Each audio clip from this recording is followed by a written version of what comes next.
Hello, and welcome back to the ROKER RAPPORT XTRA podcast. Had a bit of a mistake starting here. I accidentally posted this live. Hopefully we're not live at the minute. I think I've made sure we're not.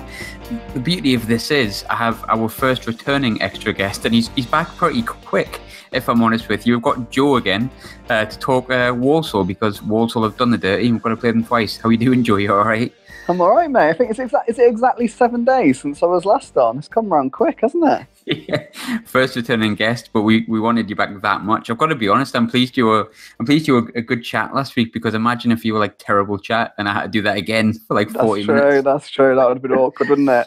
And I guess the best thing about this one is like we kind of found out a bit about Walsall last week, but we found out like loads more about each other on Saturday. And I feel like there's one or two talking points. I'm just going to kick straight off. Now, you were obviously at the game. I was at the game on Saturday. Max Power, I was adamant it was a red card, if I'm honest. I've been proven wrong. I'm an idiot. I'm a total fool. How did you feel about the whole Max Power thing? I got to be honest. I didn't think it was a red. I mean, in my job, I have to write a report that goes on the whistle, basically. Within 5 minutes of the game finishing, I like to have my match report online. So whenever anything happens that I feel is going to give me a slight little moment to write and catch up, I have to like take it. So I saw the two of them go in. It was Liam Kinsella, the Walsall player. I saw them go in, and to me, it looked a 50-50. So I just put my head down, and I didn't even know it was Max Power. And then I put my head down. I was typing away, and then all of a sudden, I sort of heard the fact that this red card had been given, and I was looking purely because of our conversation last week. I was uninterested to see who the player was, and I could not believe it when it was Max Power walking towards us. Because I mean, what was it? His third red card in 6 league games or something? His third red card in 6 league games, but I think it was his third red card in 4 league starts. And I saw a stat. Did you know? I think in 200 league games for Wigan, he never got a red card. No, never got one for Tranmere either. Got one.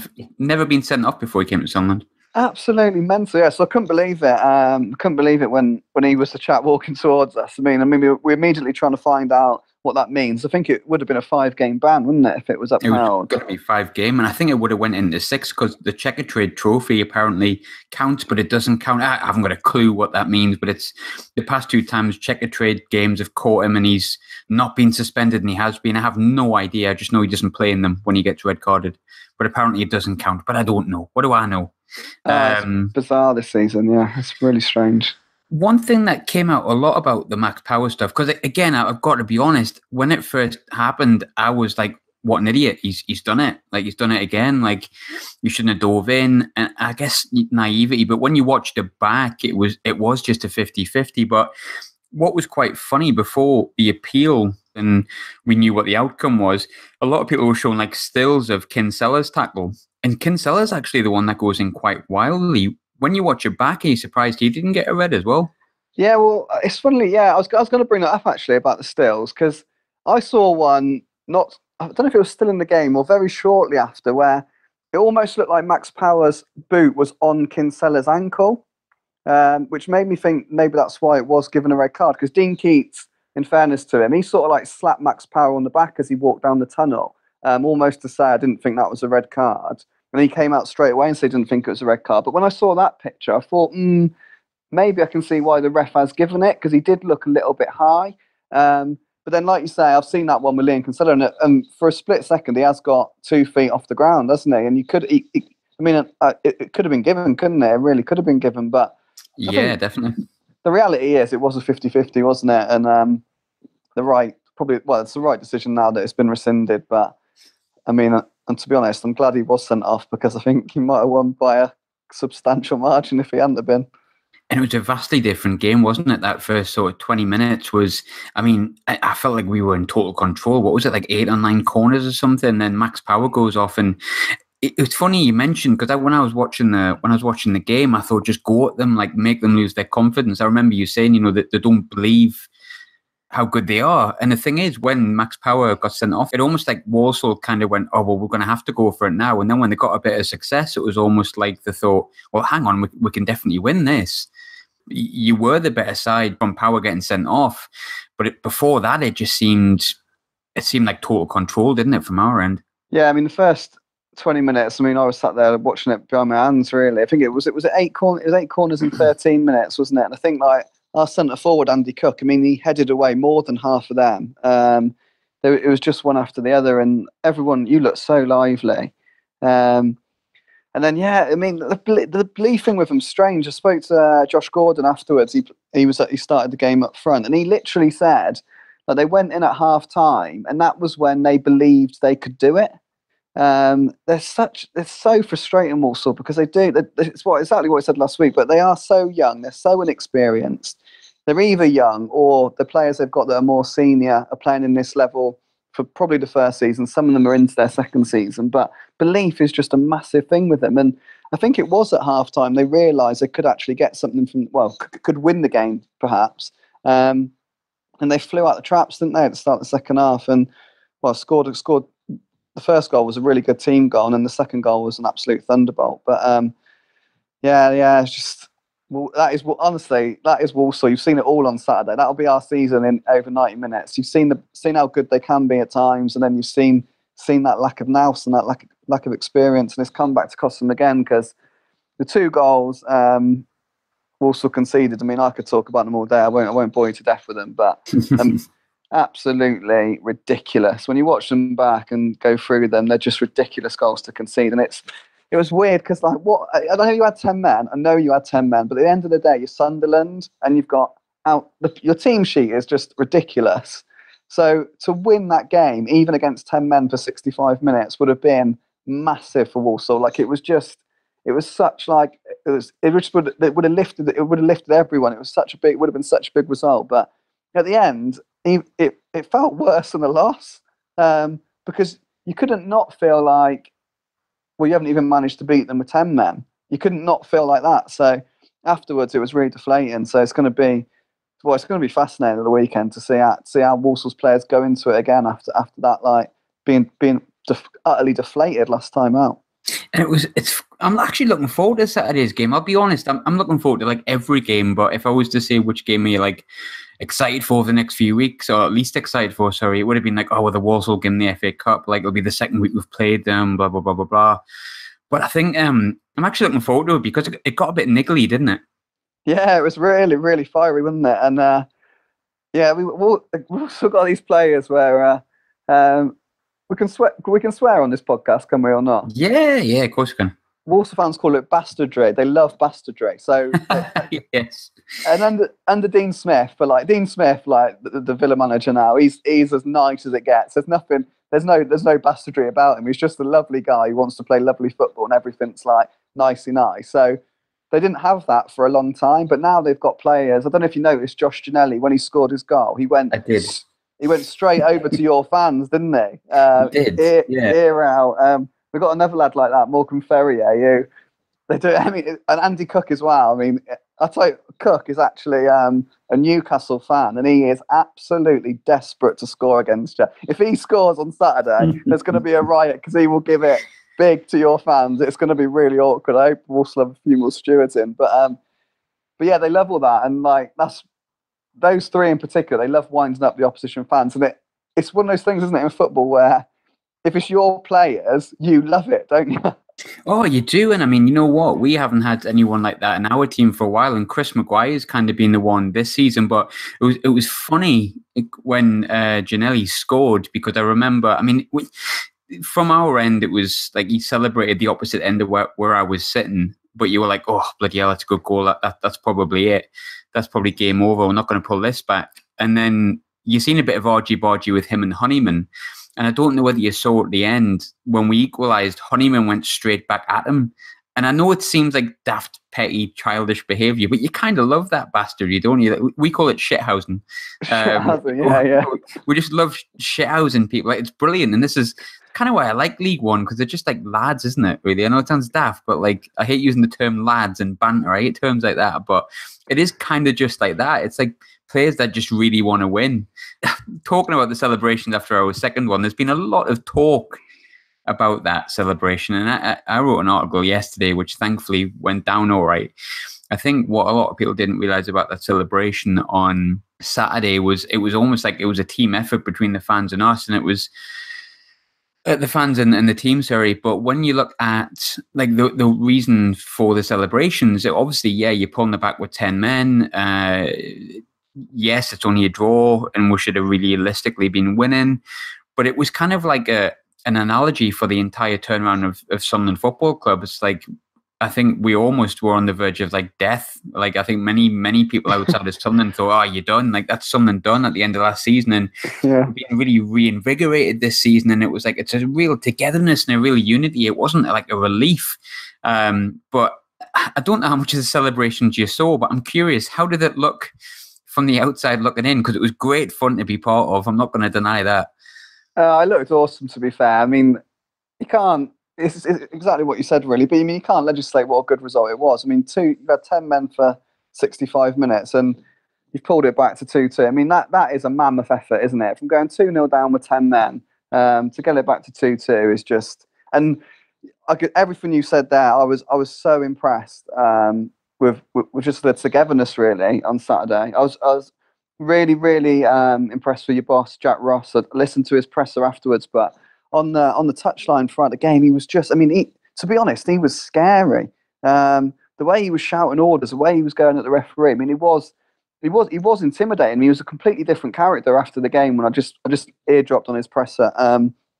But you could really sense that you are in it together, aren't you? You're scrapping for each other. You could really see that.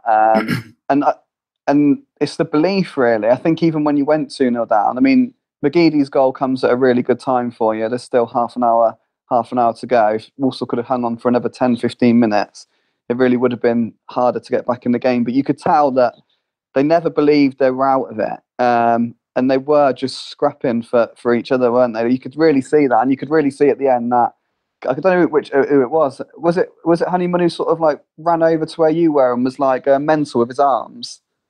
Yeah, that was Honeyman kind of did that to he kind of, if you watch it back, he celebrates in front of Giannelli. He kind of like rubs it into him and gives him it back, and then kind of everyone just piles in. And I don't know whether you saw, but Luke O'Nien kind of like basically like just jumped on the Sunderland fan and celebrated with him on the floor. I don't know what went through his mind, but it looked awesome. But we've been getting so much stick for that, so much stick, as if like, and you know, I mean, take away the stick and people misunderstanding it. Do you find that quite disrespectful to Walsall? There's been a lot of people being like, "Oh, it's only little Walsall" and stuff like that, but like, it's quite disrespectful, isn't it? What, the way you celebrated?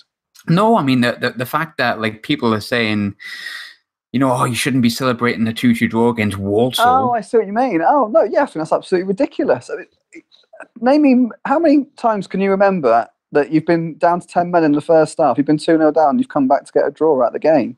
I mean, when does that happen? It never happens. It never happens. That was an absolutely massive result. Walsall are a really good side. I mean, the belief issue is a thing. They make individual errors. They did it last night at Portsmouth. Walsall are a team sort of, they're on their way, basically. Give them another 18 months. They're going to be, I believe, they'll hopefully be challenging up in the top 6. But they're a good side, and you're in. At the end of the day, you're in League One now, aren't you? I mean, you're a massive club, but you are in League One now. So I just think that's, to be honest, if anyone watched that game, no, you can't like say anything against Sunderland for the fight and the belief they've shown. No one could. You can't not be impressed by that. So if anyone gives it, you can't listen to anyone who says otherwise. Really, if it was their team that did that, they'd be absolutely overjoyed. Oh, and that's bang on. I mean, someone said something that really, really hit the nail on the head for me. They said, I think a lot of teams are looking at that and criticizing it because of the league we're in and the alleged smaller team that we're playing.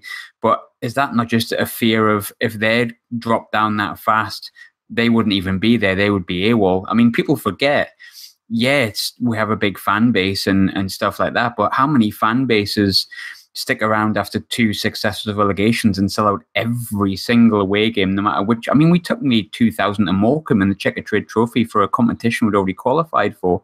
And I don't mean to blow our own trumpet, because I know that, you know, our support verges on probably a little bit unhinged. Do you know what I mean? Like, why? I was thinking to myself, why the hell have I bought tickets to go to Accrington? It's because I just love Sunderland. There's no two ways about it. But the amount of stick that we got after that from numerous different clubs about our celebration, it just really baffled me. And I'm really pleased that you said it looked awesome, because I felt like it was awesome. And like the amount of times I've seen an away team celebrate and have our home team win an away game, and you see the celebration and everyone going nuts, and you just think, and it doesn't matter that they're playing Sunderland, you know what I mean? It still looks awesome when people are enjoying themselves. And I thought it was a bloody good game on Saturday. Like, I really, really enjoyed it. I wouldn't have enjoyed it if we lost, but like, it was a good game. It was like second half, it got a bit end to end. It was nervy from your end. We got a bit nervy. You came into it. We dominated the first 20 minutes. It was a red card talking point. It was 4 goals. It was like Walsall away will be something I remember for a long, long time. And I really, really, really enjoyed it. But I get the feeling that Saturday might be a little bit more of a damp squib. I don't know why, but...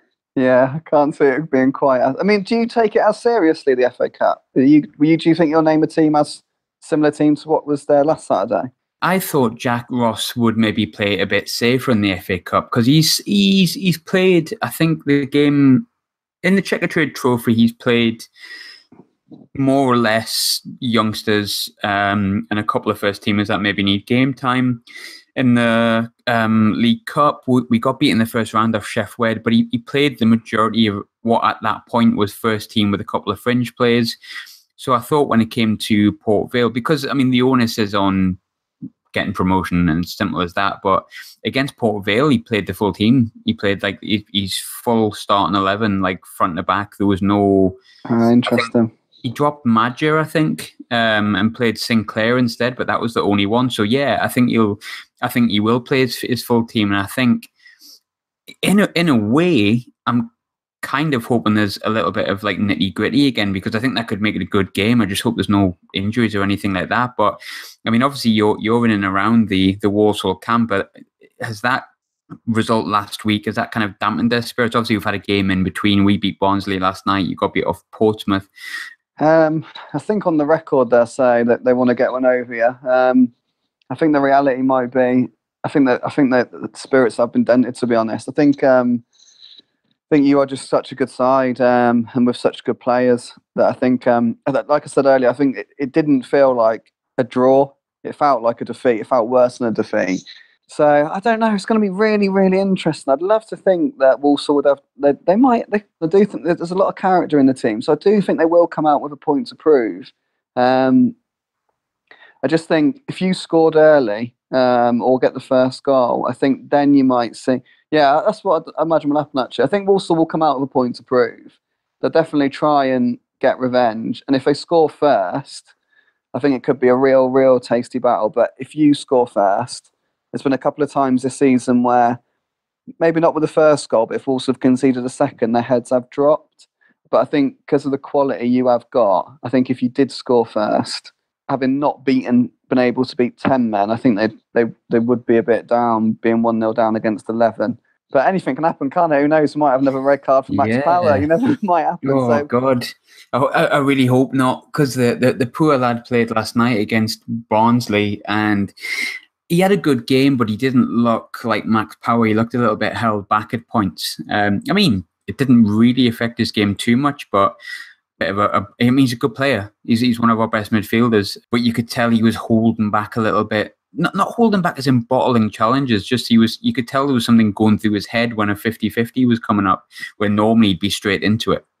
Yeah, I mean, that's understandable though, isn't it? After everything that's gone on, it'll just probably take him a couple of games, won't it? And they'll be back into it. But yeah, I hope so. Really unlucky. He seemed really down in his press conference last night, even though he won. He said it would be the most difficult few days of his professional career and stuff like that. But he had a bit of a joke on Twitter today. Somebody said next time Luke O'Nien scores, one of the players should dive on him, like he did with a fan on Saturday at Walsall. And he turned around and he said, "I would, but I'd probably get sent off." which is pretty fair crack. So it's nice to see that his sense of humour hasn't disappeared. And it's funny because I listened back to our podcast, and because I remember I said to you, which players do you fear the most? And you mentioned Max Power, and I says, well, yeah, it's like he's a good player. And then he went and got sent off, and I was going livid about it because I just thought you didn't need to make that tackle. But then in the cold light of day, when I watched it back, I was kind of like, that was a yellow at best, I think. And I think the other lad, Kinsella, had his feet in the air as well. But I think he'll play again on Saturday, and I think that could be quite good for his mental strength to go back to the ground where he probably felt quite low going off that pitch, just coming back. Obviously, we've spoke a lot about Max Power, but you mentioned a few players that you were nervous of, and Maggio was one of them because I think he's one of the first names on the sheet. But he didn't have a very good game on Saturday, but Aidan McGeady was brilliant. I was wondering what you thought of the team when you watched them, because you've played Portsmouth this week as well, and I think it's fair to say we look like the top two teams who'd be going for probably the championship, maybe, if I'm not kind of speaking a little bit too soon. But how impressed were you with certain individuals for us, and how do we compare to Portsmouth, and who's been the most impressive? I think you would. Oh, that's a really tough question. I did a video after the Sunderland game, and I throughout the video I referred to you as champions elect because you impressed me that much. I really, really thought you were going to win the league. But I have to admit, I was really impressed with Portsmouth last night as well. Just very quickly on Portsmouth, I think what's interesting about them is they're not big names. So like your I mean, I've said it before, but your team sheet is just wow. All the players are so well known, especially for League One level. Whereas like Jamal Lowe, Ronan Curtis, Ollie Hawkins, George Evans, they're not, are they? They've not got that status that your players have got in the game. But Portsmouth move the ball so well, really zip it around at pace, and they create a lot of chances. It really, really impressed me last night. I still think it's probably make you slight favourites. Well, it would make you favourites to win it, just because of your strength and depth and the grit and the belief. And your players will believe they should be in the Championship and maybe even higher. Whereas I wonder with a lot of Portsmouth lads, they're sort of working their way up the leagues. And I wonder if when it gets to the actual nitty gritty, when the pressure really is on, I think the experience your lads have got will really help them towards the end of the season. I mean, like Max Power will expect to win promotion, wouldn't he? But he does it every time he's in the league. So I think that'll be huge. But yeah, in terms of who's that, McGeady was outstanding, wasn't he, on Saturday? Is it the lad who got... came off? Everything came off from everything he tried, just came off. Like for McGeady, and he was brilliant again last night. And I've been one of his biggest detractors, but yeah, I thought he was brilliant on Saturday.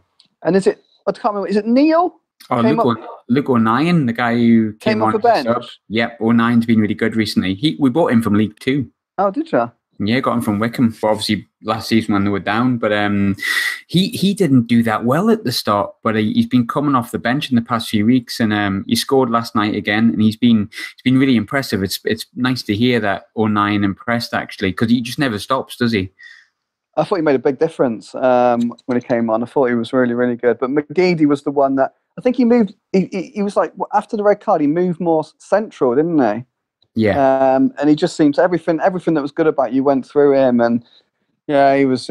And he perhaps more than anyone, I think, he always believed they could get something from the game, and you could see how much it meant to him. Every time a decision went against him, he was sort of rowing with officials. He was really, really up for it, and he led it really, didn't he? He sort of led the fight back, in my eyes anyway. I thought he was exceptional. Yeah, same. And I mean, because he was injured at the start of the season, so when we started we had like Gooch on the right, we had Maguire on the left, and we had Honeyman and sort of the number 10. He sort of dropped back a little bit, Honeyman, in the past few weeks and performed better, if I'm honest. But since McGeady's been like, people have been like, oh, he wastes so much, he loses the ball so much. And very much with me, I've been really frustrated with McGeady. But I think we're really seeing the fruits of a fit and match fit McGeady, who's been managed in the right way, because I think even his defensive work's impressive. And you don't expect that from Aidan McGeady, but he was chasing everything. Even last night, you got the penalty last night, you won the penalty, and he set 2 of the goals up. I mean, you can't be asking much more for Aidan McGeady. And Aidan McGeady on that level of form is the person that's going to win you the league, isn't it? Yeah, and it shows he's buying into it, doesn't it? It shows he believes that believes in the manager, believes in the team, and believes he's going to be successful. Because I think he could easily think. I mean, he was at Everton, wasn't he, for a while, and played for big clubs. And let's be honest, he probably does. I mean, he doesn't want to be in League One, does he? Let's be honest. He probably sees himself playing a lot higher up. So, there are players who would potentially just almost rely on their talent, if you know what I mean. He's probably talented enough just to like play 80% in League One. But the fact that he's really working his socks off, and he did work his socks off on Saturday, that goes to show he's buying into Jack Ross and everything he's trying to do. So that's why those celebrations at the end, that's why they were so like they were, because it was just such a team spirit. You could see the togetherness. You could see they never gave up. They won it, don't they? They won it, and that's all you can ask for. Yeah, completely. I mean, going towards Saturday's game, how are the Walsall fans taking Saturday's game? Are you kind of dreading another pitch invasion? Or? Yeah, a little bit. I think it'll be good atmosphere, won't it? It'll be, it's like adds to it, doesn't it, when you play each other a week apart and you've still got the memories from the previous week. So it's a big week for Walsall because we obviously lost to Portsmouth yesterday. We've got you at the weekend in the FA Cup. We've got Shrewsbury, a derby, and the Checkatrade Trophy on Wednesday. And the thing is, to be fair, Walsall have played their reserves in the Checkatrade Trophy pretty much, or they've mixed it up a little bit. But you don't want to be going out of 2 cup competitions in the space of 4 or 5 days. So after not getting any point, after losing against Portsmouth as well, so it's a big game. Walsall fans are desperate for a cup run. They just haven't had one for years. Kept getting knocked out in the first round. So they finally got through to the second round, but Walsall fans are going to be really up for it on Saturday. So, and I think you lot will be as well, won't you? I think your fans are just going to be determined to get the win, aren't you? We're just having fun right now. It's like, I mean, it may be laughed at because League One's not the place you allegedly want to be for a club the size of ours. But everyone's loving it. Like, everyone's loving League One. It's like they said to us, enjoy League One, kind of in a tongue-in-cheek way. And I'll be honest, we've loved it. We've loved every last minute of it. It was really nice coming out of the ground on Saturday. And I walked back up to get the train to Birmingham from the Bescot Stadium train station. And it was like all proper fans, like chatting about the game. Like, there was no real animosity, which sometimes is nice. Sometimes it's like a bit of animosity, but it was all well natured, like chatting about the game and the red card and what people thought about the goals and the comeback and how much fun we'd had. And like, Walsall seemed to like enjoy having us there as well, as much as you would have been sick that we pulled it back. So yeah, I think we've really liked League One. I liked the ground. I was stuck behind the scoreboard, so like I had I didn't get a view of much at points. And I'll be honest, I'm not gonna do it 2 weeks in a row because I'm not that much of a diehard. My secret's out. But yeah, I think it's added a bit of spice to the game on Saturday. But again, like I said, it's all well-natured kind of spice. Do you know what I mean? It's like a bunch of lads wanting to beat another bunch of lads, and it's good fun. But it's nice when you don't lose it very often because of that little bit of extra quality we've got. But what do you think for Saturday then? What's your prediction just to close off? I mean, it's hard to see anything other than a Sunderland win, to be honest. I mean, Walsall, I have to admit, I thought after 20 minutes you were going to win the game comfortably. Walsall, like the official line was a little bit different. They said that basically they weathered the storm and were growing into it. I don't know if you can remember, like just before Max Power got sent off, they had a chance where the right back, Nicky Devlin, he sort of hit the byline, he cut a ball back to Andy Cook. And he sort of scuffed a shot at goal, which McLaughlin had to save. That was their like first effort on goal, and they were sort of grown into that chance. So I think there was a sense around Walsall. They felt that they had weathered that sort of early pressure from you. I hope that's the case. Like that means they can sort of press on again on Saturday. But I'm not sure, to be honest. I think if you had 11 men on Saturday, you would have won. And I think if you keep 11 men on this Saturday, you'll probably win as well, unfortunately. Do you think you'll play a weekend team, or are you expecting a full team? Because you mentioned you had a derby and you've been playing your reserves in the Checkatrade, but I doubt you'll want to lose a derby game. No, we definitely won't play. We'll definitely play our full strength team. And for our perspective, it'd be interesting to see if he then named a stronger side for the Checkatrade Trophy. If we did beat you on Saturday, but. No, definitely go full strength. We've got a few injuries. Josh Ginnelly came off last night injured and was hobbling around after the game, and Zeli Ismail, he came off against you, didn't he, in the first half? He did. Yeah, he did. So that's both our wingers. I don't know how close Zeli was. He didn't travel last night, and Josh didn't look great. I mean, he could walk. He just was hobbling, so he didn't look great yesterday. But they're two big players, and in a 4-4-2 that we play, your wingers are massive, aren't they? So yeah, the two big threats for me, especially Janelli. I was actually quite impressed with him. I thought we gave him a bit of the freedom of Walsall, like when he scored that goal, but he still had to like leather it in the back of the net, didn't he? He didn't have to do that. He looked dangerous when he got the ball. He got that bit of pace, and I think sometimes League One has that, but the more teams are changing and playing now, like 4-5-1 or the 4-3-3, you kind of miss those out-and-out wingers that kind of just belt forward, and they both seem to have that. So I'm not going to deny that if they're both injured. I think, especially Janelli. If Janelli's injured, I do fancy our chances on Saturday. Yeah, well, Josh Janelli for me sums up Walsall. I don't know if you can remember, I think it was the 88th minute. You scored 89th minute, didn't you? Yeah. 88th minute, Janelli's got the ball halfway line. I think he intercepted some sort of diagonal ball forward, and Walsall broke on you 3-on-3. Ferrier's made a run, and all Janelli has to do is slip him in. And he massively overhit the pass. It's ended up with your keeper, who's launched it. You've had one off, then you've had one off the line, didn't you? And then before Matthews, before Lyndon Gooch fired in.